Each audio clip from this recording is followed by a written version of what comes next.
印度西部的古吉拉特邦星期二早上传出了鞭炮厂爆炸事故，引发了大火，部分的建筑物结构还坍塌，至今已经造成至少17人死亡，多人受伤。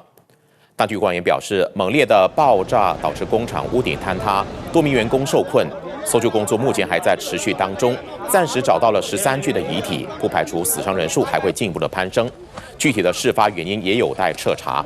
初步调查显示，火灾是由锅炉爆炸引发的，爆炸的强度引燃大火，导致建筑物部分坍塌，造成了悲剧。